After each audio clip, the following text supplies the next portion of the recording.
Hi friends, இன்னைக்கு நம்ம சேனல்ல நெட்ஃபிளிக்ஸ்ல ரிலீஸ் ஆன வென்ஸ்டேவை தாங்க பாத்துட்டு இருக்கோம். அந்த வகையில இது எபிசோட் நம்பர் 5. இதுக்கு முன்னாடி இருக்கிற வீடியோஸ் இருக்கிற பிளேலிஸ்டோட லிங்க் டிஸ்கிரிப்ஷன்ல இருக்கு. அந்த வீடியோஸ் எல்லாம் பார்க்காதவங்க அதையும் பார்த்துட்டு வந்து அப்படியே இந்த வீடியோவை கண்டினியூ பண்ணுங்க. ஏன்னா அப்பதான் உங்களுக்கு ஸ்டோரி கொஞ்சம் கிளியரா புரியும். போன வீடியோல ஜேவியரோட கழுத்துல இருந்த கீரல்களையும் ஸ்டுடியோல அவன் வரைஞ்சு வச்சிருந்த அந்த மிருகத்தோட பெயிண்டிங்ஸையும் பாக்குறப்போ ஒண்ணு ஜேவியர் தான் அந்த மிருகமா இருக்கணும், இல்ல பெயிண்டிங் மூலமா அந்த மிருகத்தை ரியாலிட்டிக்கு வர வச்சு அதை கண்ட்ரோல் பண்ணி எல்லா கொலைகளையுமே செய்யற ஒரு ஆளா இருக்கணும்னு வென்ஸ்டேக்கு ஜேவியர் மேல சந்தேகம் வருது. அந்த சமயத்துல உண்மையை கண்டுபிடிக்கிறதுக்காக ரேவன் பாட்டில என் கூட டான்ஸ் பண்ண வரியான்னு கேக்குறா. ஜேவியரும் அதுக்கு ஓகே சொல்றான். ஜேவியர் வரைஞ்ச பெயிண்டிங்ல ஒண்ணுதான் அந்த மிருகம் காட்டுக்குள்ள பதுங்கி இருக்கிற இடம். சோ யூஜனோட உதவியால அந்த இடத்தை கண்டுபிடிச்சு அங்க போய் அந்த மிருகத்தோட நகத்தை எடுக்கிறா. உடனே அங்க இருந்து கிளம்பி ஷெரீஃப் ஆபீஸுக்கு போய் ஸ்டுடியோல இருந்த ஜேவியரோட காஞ்ச ரத்தம் இருந்த ஒரு துணியையும் அந்த மிருகத்தோட நகத்தையும் கொடுத்து டிஎன்ஏ டெஸ்ட் பண்ண சொல்றா. இதுக்கு நடுவுல இவளோட உண்மையான நோக்கத்தை புரிஞ்சுக்கிட்ட ஜேவியர் அவளை ஸ்டுடியோவை விட்டு வெளியே போக சொல்றான். ஃபைனலி ரேவன் பாட்டிக்கு போறதுக்கு பார்ட்னர் இல்லாததால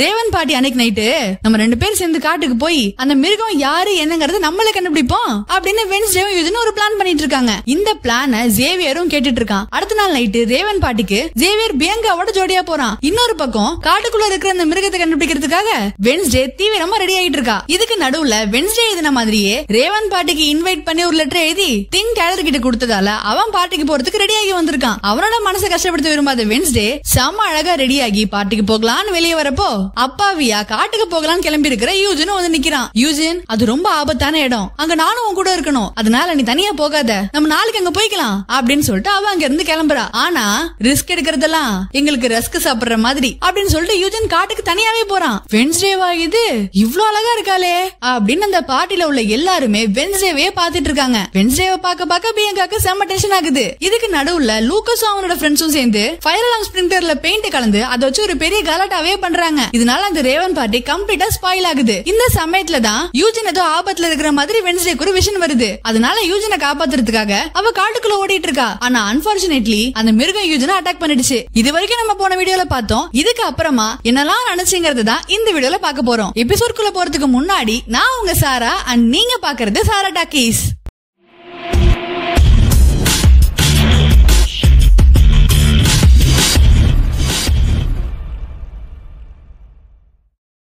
இந்த ஃபைல பாக்குற வரைக்கும் எங்க அம்மா அப்பாவை பத்தி எனக்கு எல்லாமே தெரியும் நினைச்சிட்டு இருந்தேன். எங்க அப்பாவை பத்தி எல்லாருக்குமே தெரியும். அவர் ஒரு ஓபன் புக் மாதிரி, மத்தவங்களோட அன்புக்காகவும் பாசத்துக்காகவும் ஏங்குற ஒரு அப்பாவி மனுஷன், அப்படிதான் நான் நினைச்சேன். ஆனா அவரு மேல ஒரு கொலை கேஸ் இருக்கு. இந்த இடத்துல வச்சு நடந்த ஒரு கொலைக்காக எங்க அப்பா மேல பழி சுமத்தப்பட்டிருக்கு அப்படின்னு சொல்லிட்டு இருக்கா. அந்த சமயத்துல அன்னைக்கு என்ன நடந்ததுங்கறத காட்டுறாங்க. 32 வருஷத்துக்கு முன்னாடி நெவர்மோர் அகாடமில ரேவன் பார்ட்டி நடந்துட்டு இருக்கு. அந்த சமயத்துல வீம்ஸ் அந்த பார்ட்டியை விட்டு வெளியே வந்துட்டு இருக்காங்க. அப்ப அவங்களுக்கு முன்னாடி மேல இருந்து ஒரு தற்கே வந்து இறந்து போறாரு. மேல பார்த்தா அங்க கோமஸ் ஆடம்ஸ் கத்தியோட நின்னுட்டு இருக்காரு. உடனே அங்க போலீஸ் எல்லாம் வருது. பீம்ஸும் அவங்களோட ஸ்டேட்மெண்ட் குடுக்குறாங்க. நான் மேல பாக்குறப்போ கோமஸ் ஆடம்ஸோட கையில கத்தி இருந்துச்சு. ஏற்கனவே செத்து போனவனுக்கும் கோமஸ் ஆடம்ஸ்க்கும் நடுவுல நிறைய பிரச்சனைகள் இருக்கு. நிறைய முறை சண்டை போட்டிருக்காங்க. இந்த கொலைக்கான முக்கிய காரணமே மார்டிஷியா தான். ஏன்னா அவளாலதான் எப்பவுமே இவங்க 2 பேருக்கு நடுவுலயும் சண்டை வந்துட்டே இருக்கும். அப்படின்னு கேப்ல வென்ஸ்டேவோட அம்மா மார்டிஷியாவையும் வீம்ஸ் மாட்டி விடுறாங்க. இந்த பக்கம் இது எப்படி நடந்துச்சுன்னு எனக்கு தெரியல, இது எதிர்பாராம நடந்துருச்சு அப்படின்னு மார்டிஷியா அவங்களோட ஸ்டேட்மெண்ட் சொல்லிட்டு இருக்கும் போதே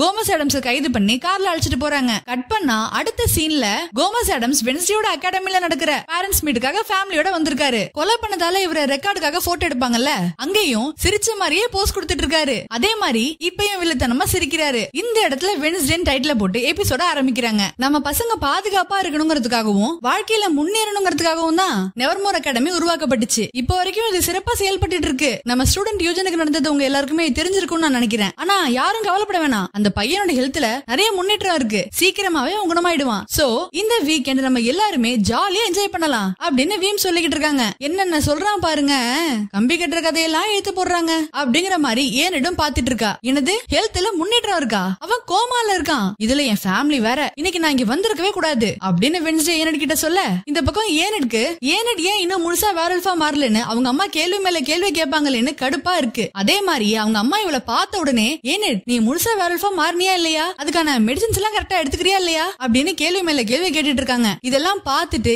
ஏனோட அப்பா அமைதியா நின்னுட்டு இருக்காரு. வென்ஸ்டேயோட அம்மாவும் அப்பாவும் வென்ஸ்டே கிட்ட வந்து, வென்ஸ்டே நாங்க உன்னை எவ்வளவு மிஸ் பண்ணோம் தெரியுமா, எப்படிமா இருக்க அப்படின்னு கேட்க, நான் இங்க என்னெல்லாம் பண்றேன்னு பாக்குறதுக்கு தான் நீங்க திங்க அனுப்பி வச்சிருக்கீங்களே, அவன் உங்களுக்கு எல்லா தகவல்களையும் உடனுக்குடன் சொல்லிருப்பானே அப்படின்னு இவ சொல்ல, ஆஹா மாட்டிக்கிட்டோமே அப்படின்னு அப்பா ஷாக் ஆகுறாரு. ஏமா திங்கு இப்ப உயிரோட இருக்கானா இல்ல அவனோட விரல்களை உடைச்சு நீ அவனை காலி பண்ணிட்டியா? அப்பா கவலைப்படாதீங்க, திங் இப்ப என்னோட ஆளு, அதனால அவன் நல்லா தான் இருக்கான் அப்படின்னு இவ சொல்றா. வழக்கம் போல ஜேவியரோட பேரண்ட்ஸ் இந்த மீட்டுக்கு வரல, அவங்க என்னைக்குமே வந்தது இல்லையா, அதனால அவன் மேல தனியா நின்னுட்டு இருக்கான். அப்போ அவங்க வந்து பியங்காவை பார்த்து உங்க அம்மா வரலையான்னு கேக்குறான். அவங்களுக்கு எல்லாம் இங்க வரதுக்கு எங்க நேரம் இருக்கு, நான் இங்க வந்து ஜாயின் பண்ணதுல இருந்து ஒரு முறை கூட அவங்க என்ன பார்க்க வரல அப்படின்னு இவ சொல்லி வாய முடுறதுக்குள்ள பியங்காவோட அம்மா வந்து நிக்கிறாங்க. அவங்க அம்மாவை பார்த்த உடனே பியங்கா அப்படியே பதறிக்கிட்டு இருக்கா. அவங்களும் பாக்குறதுக்கு நல்லா டெரரா தான் இருக்காங்க. அடுத்த சீன்ல வீம்ஸ் இவங்க ஃபேமிலியை மீட் பண்றாங்க. அங்க இருந்து இவங்களோட இயற்புக்க பார்த்து மார்டிஷா ரொம்ப ஹாப்பி ஆயிட்டாங்க. இவங்க படிச்ச காலத்துல வீம்ஸ் ஜூடி கார்லன்ங்கிற நடிகை மாதிரி பாட்டு பாடி நடிச்சிருக்காங்களாம். அதெல்லாம் வேற லெவல்ல இருந்துச்சுன்னு பேசிட்டு இருக்காங்க.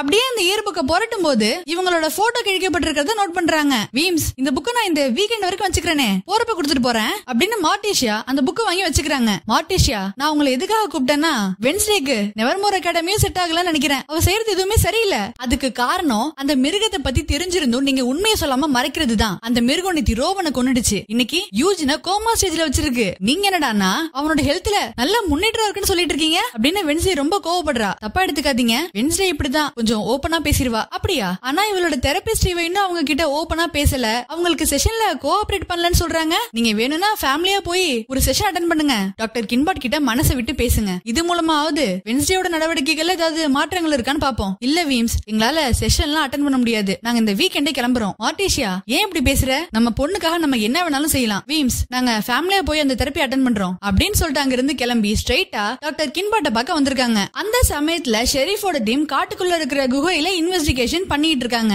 வெதர்வைன்ல இருந்துகிட்டே ஷெரீஃப் அவங்களுக்கு இன்ஸ்ட்ரக்ஷன்ஸ் எல்லாம் கொடுத்துட்டு இருக்காரு. அப்போ வென்ஸ்டேயோட ஃபேமிலி தெரப்பிக்காக டாக்டர் கின்பாட்ட பார்க்க வரத பார்த்து இவரு டென்ஷன் ஆகுறாரு. ஏன்பா டென்ஷனா இருக்கீங்க, ஜெயில இருக்க வேண்டிய ஒரு கொலைகாரன் நம்ம ஊர்ல இப்படி ஜாலியா சுத்திட்டு இருக்கான் அப்படின்னு வென்ஸ்டேயோட அப்பாவை பார்த்து சொல்றாரு. என்னவா இருந்தா என்ன, பொண்ணு மேல அக்கறையா தெரப்பிக்கெல்லாம் வராருல, நான் எத்தனை முறை கூப்பிட்டுருப்பேன், நீங்க என்னைக்காவது வந்திருக்கீங்களா? டெய்லர் நம்ம குடும்ப பிரச்சனை யாரோ மூணாவது மனுஷன் கிட்ட எல்லாம் நல்லா பேச முடியாது அப்படின்னு சொல்லிட்டு அவர் அங்கிருந்து கிளம்புறப்போ அவருக்கு ஒரு போன் கால் வருது. அந்த கால்ல அட்டாப்சி பண்ற டாக்டர் தன்னை தானே ஷூட் பண்ணி இறந்துட்டாருன்னு ஒரு நியூஸ் வருது. உடனே அவர் அங்க கிளம்பி போறாரு. இங்க தெரப்பி செஷன்ல இந்த ஃபேமிலி அப்படியே அமைதியா உட்கார்ந்து இருக்காங்க. ஃபேமிலில எல்லாருமே ஒரு மாதிரி வித்தியாசமா இருக்காங்களே, இன்னைக்கு இவங்களை வச்சு இந்த செஷனை நான் எப்படி கொண்டு போக போறேன்னு தெரியலையே, சரி நம்மளே ஸ்டார்ட் பண்ணுவோம். வென்ஸ்டே உங்க வீட்ல இப்ப இல்ல, அத பத்தி நீங்க என்ன நினைக்கிறீங்க அப்படின்னு டாக்டர் கின்பாட் கான்வர்சேஷனை ஸ்டார்ட் பண்றாங்க. நான் அவளை ரொம்ப மிஸ் பண்றேன்னு தம்பி சொல்றான். எங்களுக்கும் இவ இல்லாதது டார்ச்சரா தான் இருக்கு, ஆனா என்ன என் தம்பியோட ஃபார்ம் ஹவுஸ் நல்லா இருக்கிறதால நாங்க செம்மையா என்ஜாய் பண்றோம் அப்படின்னு அப்பா சொல்றது கேட்டு கடுப்பான வென்ஸ்டே,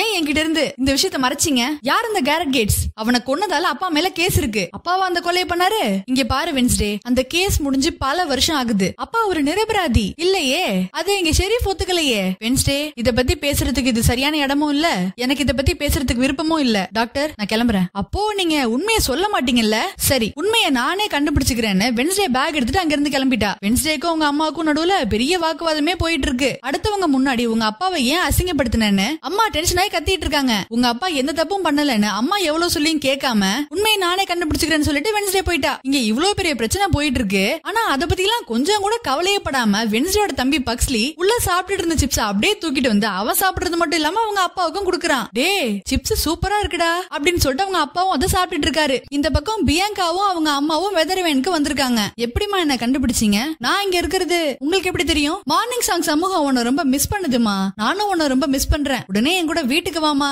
அப்படின்னு ரொம்ப அழகா கூப்பிடுறாங்க. ஆக்சுவலி இவங்க எல்லாம் சைரன் ஃபேமிலிங்கிறதுனால இவங்களோட பவரே சைரன் சாங்க பயன்படுத்தி அடுத்தவங்களோட மனச, முக்கியமா பணக்காரங்களோட மனச மயக்கி அவங்க பேங்க் பேலன்ஸ சுத்தமா காலி பண்றதுதான். இப்படி சைரன் பவரை பயன்படுத்தி கொள்ளையடிக்கிறதையே குலத்தொழிலா பண்ணிட்டு இருக்காங்க. இது எதுவும் பிடிக்காம தான் பிராண்டி ஜெனுங்கிற தன்னோட பெயரை பியங்கான்னு மாத்திக்கிட்டு இந்த நெவர்மோர் அகாடமிலயாவது நிம்மதியா இருக்கலாமே வந்திருக்கா. ஆனா இவரோட அம்மா தன்னோட சைரன் சாங் பவர் குறைஞ்சிட்டு இருக்கிறதால நீ வந்தே ஆகணும், உன்னோட பவர் எனக்கு தேவை அப்படின்னு கொள்ளையடிக்கிறதுக்கு கூப்பிடுறாங்க. இவ்வளவு வரமாட்டேன்னு எவ்வளவோ சொல்றா. பியங்கா சைரன்ஸால அவங்க பழக்கத்தை என்னைக்குமே மாத்திக்க முடியாது, இப்ப மட்டும் நீ என்ன பண்ணிட்டு இருக்க, நல்ல பணக்கார பசங்களா பார்த்து அவங்க கூட தானே பேசிட்டு இருக்க, அதையே ஏன் கூட வந்து பண்ணு, நீ மட்டும் வரமாட்டேன்னு சொன்ன, நீ யாரு, உன் பேக்ரவுண்ட் என்ன, இந்த நெவர்மோர் அகாடமில நீ எப்படி வந்து ஜாயின் பண்ணு எல்லா டீடைல்ஸையுமே நான் ஜேம்ஸ் கிட்ட சொல்லிடுவேன்னு மிரட்டுறாங்க. வேற வழியே இல்லாம இந்த செமஸ்டர் முடிஞ்ச உடனே நான் வந்துடுறேன், எனக்கு அது வரைக்கும் டைம் கொடுங்க அப்படின்னு கேக்குறா. அவங்களும் ஓகே சொல்லிட்டு அங்க இருந்து கிளம்புறாங்க. சைரன் சாங் மூலமா அடுத்தவங்க பணத்தை அபகரிக்கிறது பியங்காக்கு சுத்தமா பிடிக்கல. ஆனா இப்போ இவளுக்கு வேற வழியும் இல்ல,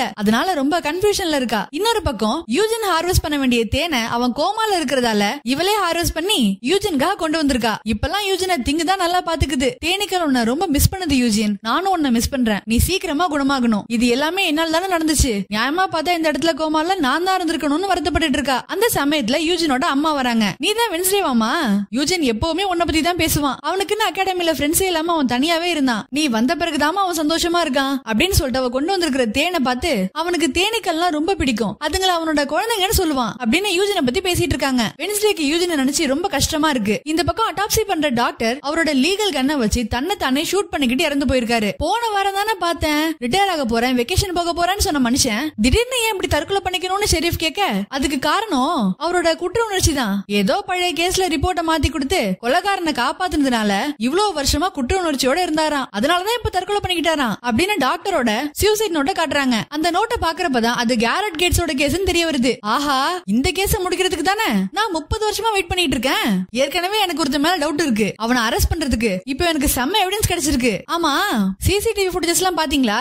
இல்ல சார், கேமராவை யாரோ பிளாக் பபிள் கம் வச்சு மறைச்சிருக்காங்க அப்படின்னு சொல்றாங்க. போன முறை இங்க வந்தப்போ பிளாக் பபிள் கம் வச்சு கேமராவை மறைச்சதே நம்ம திங்கு தான், அதுதான் இந்த வேலையை பார்த்திருக்கோம். அது மட்டும் இல்லாம பிளாக் பபிள் கம்னு சொன்ன உடனேயே ஷெரீஃப்க்கு வென்ஸ்டே மேல தான் டவுட் வருது. அடுத்த சீன்ல எரிஞ்சு போன கிராக் ஸ்டோன் சிலைக்கு முன்னாடி நின்னு வென்ஸ்டே அந்த சிலையே பாத்துட்டு இருக்கா. அப்ப இவளோட அம்மா யாரோ ஒருத்தரோட கல்லறைக்கு போய் அங்க பூவை வச்சுட்டு போறாங்க. அவங்கள ஃபாலோ பண்ணிக்கிட்டே போய் அங்க பார்த்தா அது கேரட் கேட்ஸோட கல்லறைன்னு தெரிய வருது. சாப்பிடுற நேரத்துல கூட வென்ஸ்டே அவங்க அம்மா கிட்ட ஆர்கியூ பண்ணிட்டு இருக்கா. பேசாம நம்ம அவகிட்ட உண்மையை சொல்லிடலாமேன்னு அப்பா சொல்றாரு. இல்லங்க, இப்போதைக்கு நம்ம என்ன சொன்னாலும் அவ நம்மள நம்ப மாட்டான்னு அம்மா சொல்றாங்க. சோ ஏதோ ஒரு விஷயத்த இவங்க வென்ஸ்டே கிட்ட இருந்து மறைக்கிறாங்க. இங்க ஏனோட அம்மா, ஏனட் இது வரைக்கும் நீ முழுசா வேரல்ஃபா மாறினியா இல்லையா, நீ எப்பதான் வேரல்ஃபா மாறுவேன்னு ரொம்ப நச்சரிக்கிறாங்க. ஆரம்பிச்சிட்டீங்களா? நான் நிம்மதியா இருந்தா உங்களுக்கு பிடிக்காதுன்னு அப்படியே அப்செட் ஆகுறா. பாயிண்ட் வரட்டும் பாத்துக்கலாங்கிற மாதிரி ஏனோட அப்பா அப்படியே அமைதியா இருக்காரு. அந்த சமயத்துலதான் ஷெரீஃப் அகாடமிக்குள்ள வந்து 32 வருஷத்துக்கு முன்னாடி நடந்த கேரட் கேட்ஸோட கொலை வழக்குல இங்க இருக்கிற கோமஸ் ஆடம்ஸ் தான் குற்றவாளின்னு எங்களுக்கு இப்போ ஒரு எவிடன்ஸ் கிடைச்சிருக்கு, அதனால நான் அவரை அரெஸ்ட் பண்ண போறேன்னு எல்லாரும் முன்னாடியும் அரெஸ்ட் பண்ணி எடுத்துட்டு போறாரு. இத பாக்குற வென்ஸ்டேயோட அம்மா அப்படியே மனசுடைஞ்சு போயிட்டாங்க. ஆரம்பத்துல இருந்தே வென்ஸ்டேக்கு அப்பா இந்த கொலையை பண்ணிருக்க மாட்டாருன்னு தோணுது. அதனால திங்க அழைச்சிக்கிட்டு அப்பாவை பாக்குறதுக்காக ஜெயிலுக்கு போறா. இவகிட்ட அப்பா கேக்குற முதல் விஷயமே அம்மா எப்படி இருக்காங்கிறது தான். அப்பா, அம்மா ரொம்ப உடஞ்சு போயிருக்காங்க, உங்களால கொலை செய்யப்பட்டதா சொல்லப்படுற அந்த கேரட் கேட்ஸோட கல்லறையில அம்மா எனக்கு பூ வைக்கிறது நான் பார்த்தேன், அன்னைக்கு அந்த ரேவன் பாட்டில அப்படி என்னதான் நடந்துச்சுன்னு என்கிட்டயாவது சொல்லுங்களேன் அப்படின்னு வென்ஸ்டே கேட்க அப்பா சொல்ல ஆரம்பிக்கிறாரு. கேரட் உங்க அம்மாவை ரொம்ப வெறித்தனமா லவ் பண்ணான், அந்த லவ்வால ஒரு கட்டத்துல அவன் பைத்தியமாவே மாறிட்டான். உங்க அம்மாவை அவன் ரொம்ப டிஸ்டர்ப் பண்ணான், அதனால அவனை பத்தி நாங்க ஷெரீஃப் கிட்ட கம்ப்ளைண்ட் பண்ணோம். ஆனா அவன் ரொம்ப பெரிய பணக்கார வீட்டு பையங்கிறதுனால இங்க கம்ப்ளைண்ட் அவங்க எடுத்துக்கல. கேரட்டோட அப்பாவுக்கு ஒடுக்கப்பட்டவங்கள சுத்தமா பிடிக்காது, ஏன்னா அவங்க எல்லாம் ஜோசப் கிராக்ஸ்டனோட வம்சாவளியை சேர்ந்தவங்க, அதனால அவரை மாதிரியே இவங்களும் ஒடுக்கப்பட்டவங்களை வெறுத்தாங்க. நாங்க பொய்யான கம்ப்ளைண்ட் கொடுக்கறோம்னு ஷெரீஃப் கிட்ட சொன்னாங்க. ரேவன் பாட்டி அன்னைக்குதான் இந்த பிரச்சனைக்கு ஒரு முடிவு வந்தது அப்படின்னு அன்னைக்கு நடந்ததை காட்டுறாங்க. மார்டிஷாவும் கோமஸ் ஆடம்ஸும் பார்ட்டி ஹாலை விட்டு வெளியே வந்து தனியா இருக்கிறப்போ அகாடமிக்குள்ள அத்துமீறி நுழைஞ்ச கேரட் கேட்ஸ் இவங்களை பார்த்து கடுப்பாகி, கோமஸ் ஆடம்ஸ் இன்னைக்கு உன்னை கொல்லாம விட மாட்டேன் அப்படின்னு கத்தி எடுத்துக்கிட்டு துரத்திட்டு இருக்கான். இவங்க ரெண்டு பேருக்கு நடுவுல பெரிய ஃபைட் போயிட்டு இருக்கு. கேரட் கொலைவெறியோட ஃபைட் பண்ணிட்டு இருக்கான். ஒரு கட்டத்துல தன்னை காப்பாத்திக்கிறதுக்காக பக்கத்துல இருந்த கத்தி எடுத்து அப்பா கேரட்ட குத்துறாரு. இதனால கேரட் மேல இருந்து அப்படியே கீழே விழுந்து இறந்து போறான். இதுதான் அன்னைக்கு நடந்துச்சு, நான் உன்னை வேணும்னே கொல்லல, ஆக்சிடென்டலா அது நடந்துருச்சுன்னு சொல்றாரு. எனக்கு என்னமோ அப்பா உண்மையை சொல்ற மாதிரி தான் இருக்கு, இருந்தாலும் எனக்கு சந்தேகம் தீரலன்னு அவர் அப்படியே டவுட்டாவே பாத்துட்டு இருக்கா. அதுக்கப்புறம் அங்க இருந்து ஸ்ட்ரைட்டா கிளம்பி ஷெரீஃபை மீட் பண்ணி, ஷெரீஃப் எங்க அப்பா கேரட்ட கொல்லல, அதனால அவரை ரிலீஸ் பண்ணுங்கன்னு சொல்றா. என்னது, உங்க அப்பா கேரட்ட கொல்லலையா? இந்த குற்றத்தை அவர் எப்பயோ ஒத்துக்கிட்டாரு, இங்க பாரு ஸ்டேட்மெண்ட் எல்லாம் கூட கொடுத்திருக்காரு, அதனால அவரை ரிலீஸ் எல்லாம் பண்ண முடியாது. ஐயோ ஷெரீஃப், 32 வருஷத்துக்கு முன்னாடி நடந்த கேஸ்ல அட்டாப்சி பண்ண டாக்டர் இன்னைக்கு தற்கொலை பண்ணிக்கிட்டே இறந்து போயிருக்காரு. இவ்வளவு நாளா நீங்க அக்யூஸ் நினைச்சிட்டு இருந்த எங்க அப்பா இன்னைக்கு ஊருக்கு வந்திருக்காரு. இதெல்லாம் உங்களுக்கு எங்கேயோ கனெக்ட் ஆகிற மாதிரி தெரியல? நான் அந்த மிருகத்தோட குகையை கண்டுபிடிச்சிட்டேன், 2 DNA எவிடன்ஸையும் கொடுத்துட்டேன். சோ என்னோட இன்வெஸ்டிகேஷனை கெடுக்கிறதுக்காகவும் உங்களை டிஸ்ட்ராக்ட் பண்றதுக்காகவும் தான் யாரோ இப்படி வேணும்னே பண்ணிட்டு இருக்காங்க. அநேகமா யூஜினை தாக்குனவங்க தான் அட்டாப்சி பண்ற டாக்டரையும் கொண்டு இருக்கணும். நான் கொடுத்த சாம்பிள்ஸ் நீங்க DNA டெஸ்ட் பண்ணீங்களா இல்லையா அப்படின்னு வென்ஸ்டே கேட்க, வென்ஸ்டே நீ என்ன நினைச்சிட்டு இருக்க? நான் ஒன்னும் உன்கிட்ட வேலை பார்க்கல, நீ கொடுத்த சாம்பிள்ஸ் மேட்ச் ஆகவே இல்ல. மார்ச்சுரி சிசிடிவி கேமராவை மறைக்கிற மாதிரி யாரோ பிளாக் பபிள் கம் ஒட்டி வச்சிருக்காங்களாம், அதை வேணா DNA டெஸ்ட் பண்ணலாமா அப்படின்னு ஷெரீஃப் கேட்ட உடனே வென்ஸ்டே அப்படியே ஷாக் ஆயிட்டா.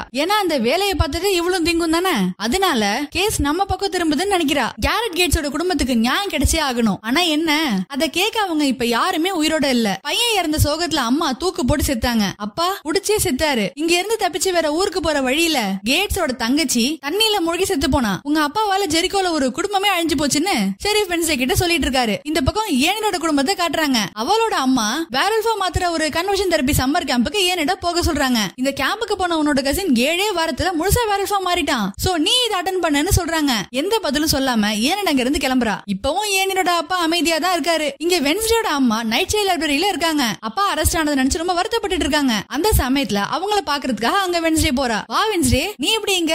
ஓ, நீ இங்க மெம்பர் ஆயிட்டியா? இல்லம்மா, நான் தான் இவங்களை ரிஜெக்ட் பண்ணேன். ஏன்? நான் இங்க ஆல்ரெடி மெம்பரா இருந்ததாலயா? ஆமாமா, என்னால உங்க அளவுக்கு எல்லாம் பெரிய ஆளாலாம் இருக்க முடியாது. நான் போக்கப் ஜெயிச்சேன், நீங்க அத 4 முறை ஜெயிச்சிருக்கீங்க. நான் ஃபென்சிங் டீம்ல சேர்ந்தேன், நீங்க அதுல கேப்டனாவே இருந்திருக்கீங்க. ஏமா, எதுக்காக உங்களோட ஷேடோலயே இருக்கிற மாதிரியான ஒரு இடத்துக்கு என்ன அனுப்பி வச்சிருக்கீங்க? அது மாதிரி எல்லாம் எதுவும் இல்ல வென்ஸ்டே. இந்த நைட் ஷைடு தோற்றுவிச்சதே உங்க அப்பாவோட மூதாதையர்கள் தான். ஒடுக்கப்பட்டவங்களுக்கு ஏற்படுற அநியாயத்தை தடுக்க அவங்கள பாதுகாக்க உருவாக்கப்பட்டதுதான் இது. தெரியுமா? கூடி ஆடம்ஸ் தானே இது உருவாக்குனாங்க.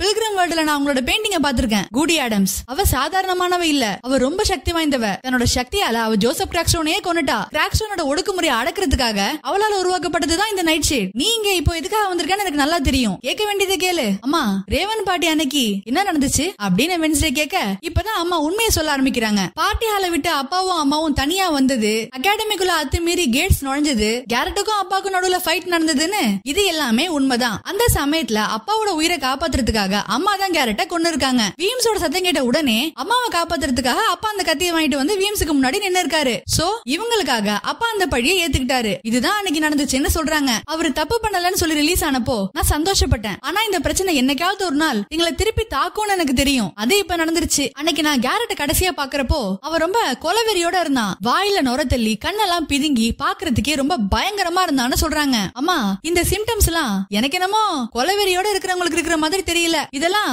வேற விஷயத்தோட சிம்டம்ஸ் அப்படின்னு இவ சொல்றா. இப்பதான் வென்ஸ்டேக்கும் அவங்க அம்மாவுக்கும் இந்த சிம்டம்ஸ் எல்லாம் எதனால வருங்கிறதே புரிய வருது. அதை எப்படி கன்ஃபார்ம் பண்ணிக்கிறதுன்னு அம்மா கேட்க அதை பத்தி தெரிஞ்சுக்கணும்னா நம்ம கேரட்டை தான் மீட் பண்ணி ஆகணும்னு வென்ஸ்டே சொல்றா. அடுத்த சீன்ல கேரட் புதைக்கப்பட்டிருக்கிற இடத்துக்கு வந்து அவரோட டெட் பாடியை தோண்டி எடுத்து பாத்துட்டு இருக்காங்க. இவங்க சந்தேகப்பட்ட மாதிரியே அந்த டெட் பாடி அப்படியே கம்ப்ளீட்டா ப்ளூ கலர்ல இருக்கு. சோ நைட் சைட் பாய்சனிங்கால தான் இவர் செத்துருக்கணும்னு இவங்க சந்தேகப்பட்டது இங்க கரெக்ட் ஆயிடுச்சு. அந்த சமயத்துல அங்க வந்த போலீஸ் இவங்க 2 பேரையும் பார்த்துட்டு குடும்பமா ஜெயில இருங்கன்னு அரெஸ்ட் பண்ணி உள்ள தள்ளுறாங்க. உங்க 2 பேருக்கும் ஜெயில இருக்கிற அளவுக்கு தைரியம் இல்லன்னு எனக்கு தெரியும். நான் இருக்கிறதால நீங்க ஜெயில இருக்க வேண்டிய அவசியமும் இல்லன்னு வென்ஸ்டே கேரட்டோட விரல காட்டுறா. ஆக்சுவலா இவ தோண்டும் போதே அந்த விரலை எடுத்து வச்சிருந்திருக்கா. இப்போ அந்த விரல தொடுறப்போ டக்குன்னு வென்ஸ்டேக்கு ஒரு விஷன் வருது. அந்த விஷன்ல கேரட்டோட அப்பா நெவர்மோர் அகாடமில உள்ள எல்லாரையும் கொல்றதுக்காக கேரட் கிட்ட நைட் ஷைட் பாய்சனை கொடுத்து அனுப்புறாரு. அதுக்காக உள்ள வரப்பதான் வென்ஸ்டேயோட அப்பாவை பார்த்து டென்ஷன் ஆகி கேரட் ஃபைட் பண்ண ஆரம்பிச்சிருப்பாரு. ஃபைட்டுக்கு நடுவுல கேரட்டை தள்ளும் போது அவர் வச்சிருந்த பாய்சன் பாட்டில் உடைஞ்சு அந்த பாய்சனரோட உடம்புல கலக்க ஆரம்பிச்சிருக்கும். அதுக்கப்புறமா தான் மார்டிஷா அவர் கத்தியால குத்திருப்பாங்க.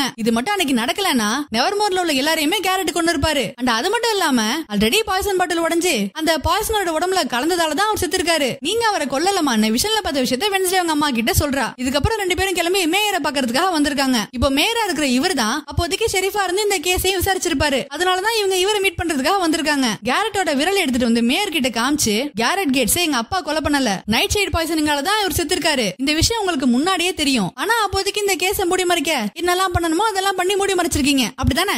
ஆமா, கேரட் கேட்ஸோட அப்பாவுக்கு ஒடுக்கப்பட்டவங்களை சுத்தமா பிடிக்காது. அந்த ஸ்கூல கட்டின இடத்த 200 வருஷத்துக்கு முன்னாடி இவங்க குடும்பத்துக்கிட்ட இருந்து அபகரிச்சிட்டாங்கன்னு அவர் நினைச்சாரு. அதனால நெவர்மோர்ல உள்ள எல்லாரையும் கொல்றதுக்காக நைட் ஷைட் பாய்சனை ட்ரிங்க்ஸ்ல கலக்க சொல்லி தன் பையன் அனுப்புனாரு. இதெல்லாம் அவர் ஒரு நாள் குடிபோதையில என்கிட்ட சொன்னாரு. அதான் உங்களுக்கு எல்லாமே தெரியுமே. அப்புறம் ஏங்க டாக்டர் கிட்ட அட்டாப்சி ரிப்போர்ட்ட மாத்தி எது சொன்னீங்க? நைட் ஷைட் பாய்சனிங்கால தான் கேரட் செத்துருக்கான்னு சொல்லிருக்கலாமே. இங்க பாருங்க, அமைதியை நிலைநாட்டுறதுதான் என்னோட வேலை. விசாரணை நடந்திருந்தா ஜெரிகோக்கும் நெவர்மோருக்கும் இருக்கிற பாண்டிங்கும் நல்ல பேரும் கெட்டிருக்கும். பிரச்சனை வராம இருக்கிறதுக்காக தான் நான் அப்படி செஞ்சேன். ஓஹோ, யாருக்கு பிரச்சனை வராம இருக்கிறதுக்காக? உங்களுக்கு பிரச்சனை வராம இருக்கிறதுக்காக தான் நீங்க இப்படி செஞ்சீங்கன்னு சொல்லுங்க. கேரட் எப்பவுமே பெருமையா எங்க அப்பா பாக்கெட்ல ஷெரீஃப் இருக்காருன்னு சொல்லுவான். அவரோட செல்வாக்க பயன்படுத்தி தானே ஒரே வருஷத்துல ஷெரீஃபா இருந்த நீங்க மேயரா நீங்க. சரி சரி, பழைய கதையெல்லாம் இப்ப எதுக்கு? இப்ப உங்களுக்கு என்ன பண்ணணும்னு சொல்லுங்க. கேஸ க்ளோஸ் பண்ணணும், எங்க அப்பாவை ரிலீஸ் பண்ணணும், ஷெரீஃப் ஆபீஸ்ல இருந்து எங்களுக்கு மன்னிப்பு கடிதமும் வரணும் அப்படின்னு வென்ஸ்டே சொல்ல வேற வழியே இல்லாம ஷெரீஃபும் ஓகே சொல்றாரு. வெளியே வந்த வென்ஸ்டே கிட்ட, வென்ஸ்டே உனக்கு எப்போல இருந்து இந்த மாதிரி விஷயம்ஸ் எல்லாம் வர ஆரம்பிச்சிச்சு? ஏன் என்கிட்ட நீ இதை பத்தி சொல்லவே இல்லன்னு அம்மா கேக்குறாங்க. இந்த அகாடமிக்கு வரதுக்கு சில நாட்களுக்கு முன்னாடி தான் எனக்கு இந்த மாதிரி விஷயம்ஸ் எல்லாம் வர ஆரம்பிச்சிச்சு. ஒரு பொருளை தொடும் போதோ இல்ல ஒரு இடத்தை கிராஸ் பண்ணும் போதோ ஃபியூச்சர்ல இருந்தோ பாஸ்ட்ல இருந்தோ எனக்கு இந்த மாதிரியான விஷயம்ஸ் எல்லாம் வருது. என்னால இந்த பவரை கண்ட்ரோல் பண்ண முடியல. உங்களால எனக்கு ஹெல்ப் பண்ண முடியுமான்னு கேக்குறா. வென்ஸ்டே, நம்ம யாருங்கறத பொறுத்து தான் நமக்கு இந்த மாதிரியான சைக்கிக் எபிலிட்டிஸ் எல்லாம் வெளியே வரும். எக்ஸாம்பிளுக்கு நான் ரொம்ப பாசிட்டிவான ஆட்டிடியூடோட இருக்கிறவ. அதனால எனக்கு எப்பவுமே பாசிட்டிவான விஷன்ஸ் மட்டும் தான் வரும். என்ன மாதிரி ஆளுங்களை டவுட்னு சொல்லுவாங்க, ஆனா நீ நெகட்டிவா திங்க் பண்றவ. உன்னோட இமோஷன்ஸ் எப்பவுமே ரொம்ப ஸ்ட்ராங் ஆனது. அதனால உனக்கு எப்பவுமே நெகட்டிவான விஷன்ஸ் மட்டும் தான் வரும். உன்ன மாதிரி ஆளுங்களை ரேவன்னு சொல்லுவாங்க. உன்னோட பவர் ரொம்ப சக்தி வாய்ந்தது. அது நீ சரியா கண்ட்ரோல் பண்ணலனா அது உன்னை பைத்தியமாக்கிடும். இந்த எபிலிட்டிஸ கண்ட்ரோல் பண்ற வழிய உயிரோட இருக்கிறவங்களால சொல்லி கொடுக்க முடியாது. நமக்கு ரத்த சம்பந்தம் இருக்கிற மூதாதையர்களை ஒருத்தர் தான் நமக்கு அடிக்கடி உதவிட்டு போவாங்க. கூடி ஆடம்ஸ் மாதிரியா நான் அவளை பாத்திருக்கேன். அவகிட்ட ரொம்ப கேர்ஃபுல்லா இரு வென்ஸ்டே. கூடி ஆடம்ஸ் ரொம்ப சக்தி வாய்ந்தவ. அவளோட பழிவாங்கிற குணம் தலைக்கேறி போனதாலதான் அவளால அவளையே காப்பாத்திக்க முடியலன்னு சொல்றாங்க. ஒரு வழியா பல போராட்டங்களுக்கு பிறகு அப்பாவை ரிலீஸ் பண்ணியாச்சு. ஷெரீஃபும் அப்பா கிட்ட சாரி கேக்குறாரு. அதனால என்னங்க பரவாயில்லன்னு அப்பா பெருந்தன்மையா சொல்றாரு. இதனால இப்ப இந்த குடும்பமே ஹாப்பியா இருக்கு. இந்த பக்கம் கேரட் கேட்ஸோட கேஸ் ஃபைல் எடுத்து மேயர் பாத்துட்டு இருக்காரு. எதையோ மிஸ் பண்ணிட்டோமோன்னு இவருக்கு தோணுது. அதனால ரகசியமா இன்வெஸ்டிகேஷன் பண்ணணும்னு நினைக்கிறாரு. அகாடமியை விட்டு கிளம்புறதுக்கு முன்னாடி ஏனரோட அம்மா அவளை அந்த கன்வர்ஷன் தெரப்பி சம்மர் கேம்புக்கு போயே ஆகணும்னு கம்பல் பண்றாங்க. என்னால முடியாதுமா, எனக்கு எப்ப தோணுதோ நான் அப்பதான் வேல்ஃபா மாறுவேன்னு இவ சொல்றா. இதனால அம்மா கோவத்தோட அங்க இருந்து கிளம்புறாங்க. ஏனட், நான் உனக்கு எப்பவுமே சப்போர்ட் பண்ணுவேன். நீ உனக்கு என்ன தோணுதோ அதை பண்ணுமா. உனக்கு துணையா நான் எப்பவுமே உன் கூட இருப்பேன்னு.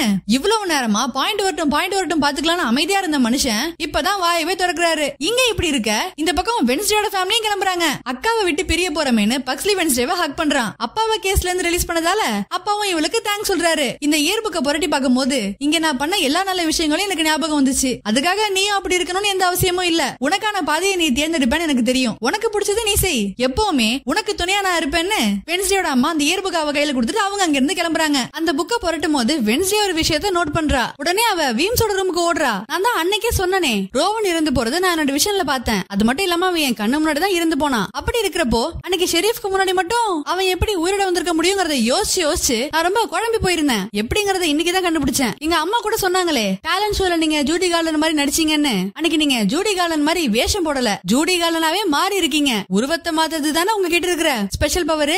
ரோவன் மாதிரி அன்னைக்கு நீங்க தான் வந்திருக்கீங்க. ஏன் இப்படி செஞ்சீங்க? நல்ல கதையா இருக்கே வென்ஸ்டே, இதெல்லாம் நம்புற மாதிரியா இருக்கு. ஓ அப்படியா?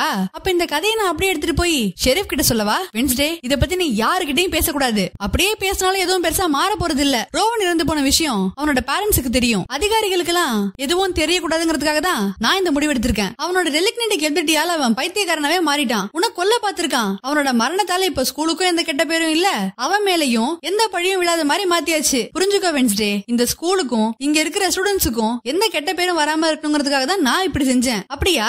இதெல்லாம் போய் யூஜன் கிட்ட சொல்லுங்க. அவனை காப்பாத்த நீங்க என்ன பண்ணீங்க அப்படின்னு கேக்குறப்பதான் வெளியே ரொம்ப சவுண்டா இருக்கு. உடனே வீம்ஸும் வென்ஸ்டேவும் வெளியே வந்து பாக்குறாங்க. அப்ப கீழே கிரவுண்ட்ல நெருப்பு மழை பொழியும்னு யாரோ நெருப்பாலே எழுதியிருக்காங்க. இதோட இந்த எபிசோட் முடியுது. இதை யார் எழுதுனாங்க, ஏன் எழுதுனாங்க, யார் அந்த மிருகம், அந்த மிருகத்துக்கு பின்னாடி இருக்கிற கதை என்னங்கறது எல்லாம் நம்ம நெக்ஸ்ட் எபிசோட்ல பாக்கலாம். இந்த வீடியோ உங்களுக்கு பிடிச்சிருந்தா மறக்காம லைக் பண்ணுங்க. நீங்க நம்ம சேனல் இன்னும் சப்ஸ்கிரைப் பண்ணலனா மறக்காம சப்ஸ்கிரைப் பண்ணுங்க. தேங்க்ஸ் ஃபார் வாட்சிங்.